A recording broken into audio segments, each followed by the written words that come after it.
روش باش گهدارو بینرن ازگاه بو یرفم حمیشو بینرن ما دریا 103.5 راین کل گلافا صبحي وهدار دكن تماشوان ما دريا روبا لامرا بو العربي وكهر شارشم بشه چروكا سركفتي يكيم بورا بارفت كن در بشه افدتنية گلافا صبحي ده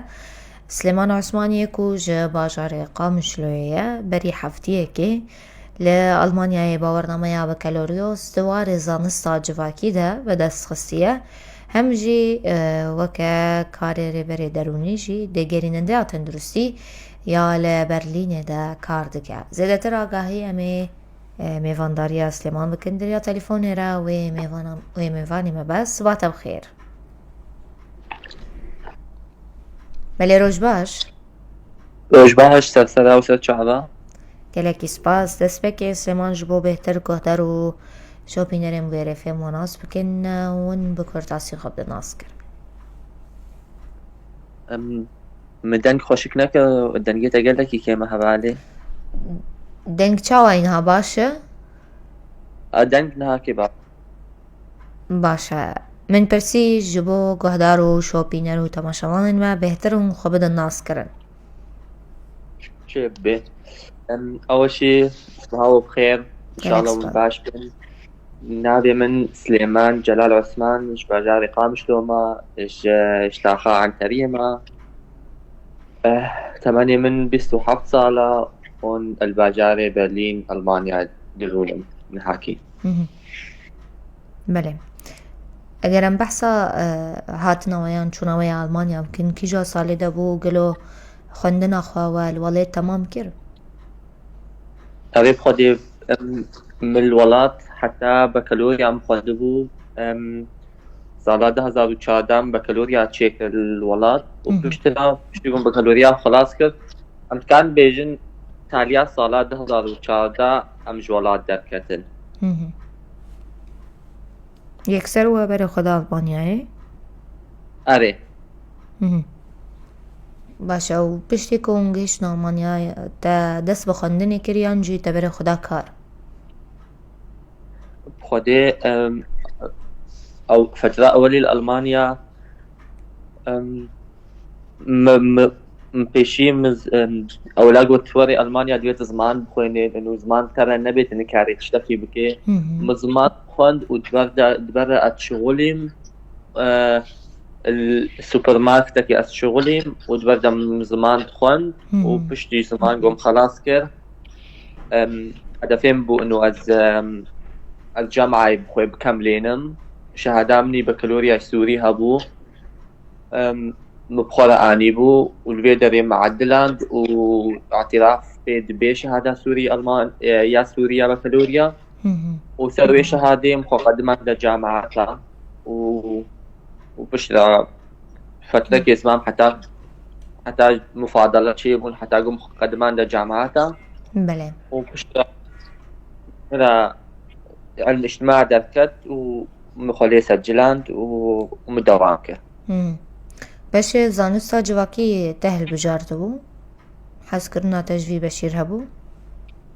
أبي بخودي قالك فرعنا دي جملة دركتن مش مأف اختيار كر متخصص أزي فرعي بخوينم وكوتي الجوراد اللي متشيبو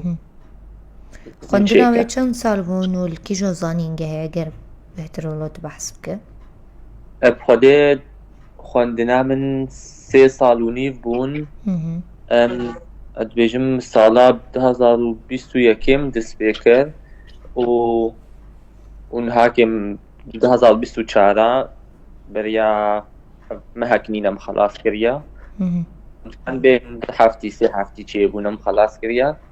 ئەرێ 3 ساڵ و نیو بوون خوێندنام بەلێ شغل رخوجي ديجريننديا تندروسيان دائرة صحادية لبرلينجي كاردكام بحثا كاري وبكن دريا كيرا و درباسي في كاري بونو بهتر كاري وچيت في جرينندي بخوديم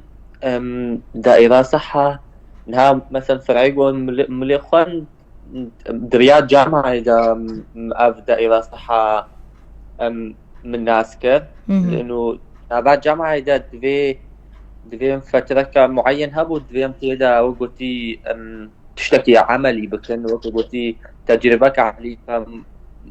اختيار كرس دائرة صحة شيكم لأنه مجالي نيزيكي مجالي مايا وقلت مجالي ما خلاص كنت تقاري دول جاجي بالشغلي فملويدي قدمها وقلت تمام مقبول كرن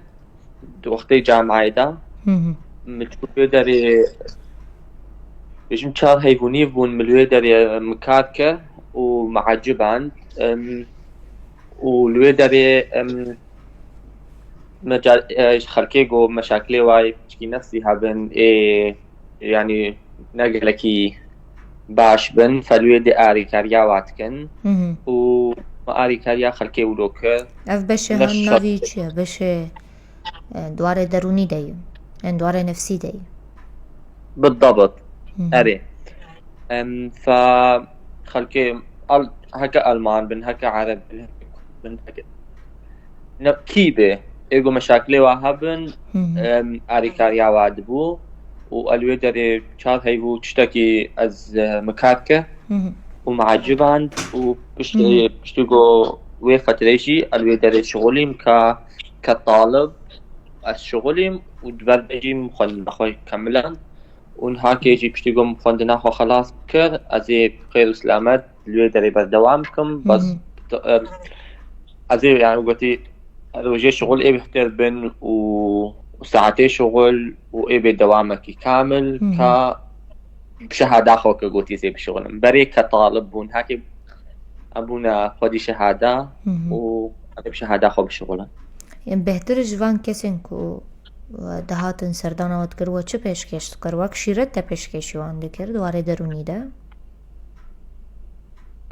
اذا صح قصداتا خودي نبس تاني مرشد نفسي دويدة شغلين والدكتوري نفسي جيهابون هذه كاريا واد هر طرفي خلقي جو مشاكلي واي نفسي هابن تبيزاني وقلتي بوارد اشتغلن شاوا شو مشاكلي وهنا وشاوا حل بكن هكا هلنا دريا درمان وما درمان هذا يا اما دريا وقلتي معالجة نفسي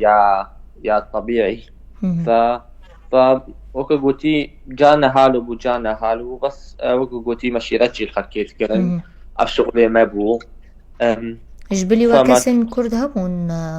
مينات او خنده كارد جرين ديت كارد كرن يعني تو يبتني بو خودي كرد نبون كسك حمق تب ألمان بون إيجو دويل كات كرن السنة كرد بوم نعرب نتكسنا بو استني بوم إيدي تب ألمان بوم باشا شغال رخ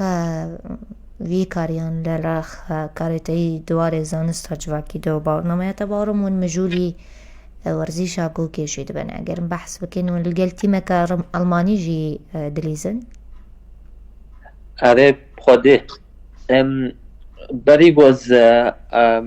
بريغوز دس جامعي بكم بشي وقتهم هبو فمقو مكام چه بكن بجمجي چو خل نادية كشعبي البيدري مسجان وهوايتان منا اوجي بقوكي بليزم فمخلوية دي سجلان قدي 2011 دبو وجوي وقتي بقى از قوكي بليزم وقوتين بشتي قوم دست جامعة خوشي كتر مدبش قوكي نبردا وحتى وكانها فنادية كألمانية تبيشني دا شالوتنبورغ فيلمستورف حمك خلقي ألمانن أستني وكا قوتي بكردم دنابو هذا يكي الدوري الشعبي ده ينجي بطولات الشعبي دليزن أري بطولات الشعبي الدوري الشعبي محلي دا دليزن وكا قوتي هواية يا قوتي أمشي هواية أخوة بردوام كن باشا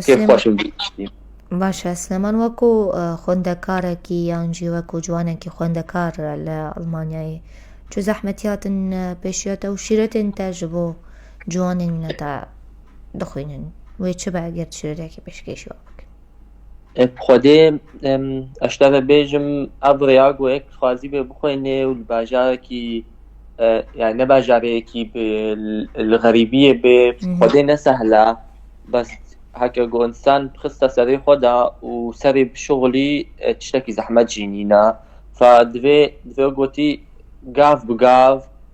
هن بهن دست بي بكي و تشتك خستا سري خدا هدفك يكي هبي أرمانجك يكي هبي يك سبيك بيني وشيرتيام خوتي مي جوان را انه هكا جو الفيد هكا البولات بي هكا الفيدري بي جو ألمانجا كواهبي بوي ألمانجا هبيك بينن تجاري فيتشتي نبردن هكا خوندنا كي بخسرنا سري خدا خوندن قالكي تشتكي باشا والفيدري الألمانيا بي خوندن نابي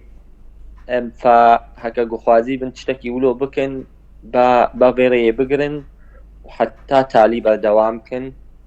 أفشيرت يعمل جواريا وقالك خوتي ما يكوز الفيدي هنا راستي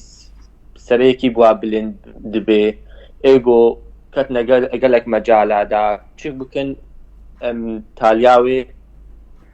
تشتكي باش دكن فسريما بوابلين دبي وغيري ولو هيك تش بيجي كيف عم تيجو ام يكي كرد ببينن جو تشتكي باش كر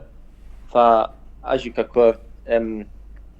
معفريقت مخندن كر ومخلاص كر وقوتي اكتاري بيجي سريما بلندب ما هلبت أمجي كيف خشت من دمام تشيروكن سركفتني فيرنجي دبهيسن سليمان لداوية جرم بحثا قافن تيبي بكن تشد هزره بكت دمام بيشتا بخودي دما بيشتا هاكي وكم قوتي ازي شغلي خو بالدوام كم ازينها بفترة يوكو قوتي ازي ساعتي شغلين بهتر ببن ازيد مجالي خود دي سكار بكم انه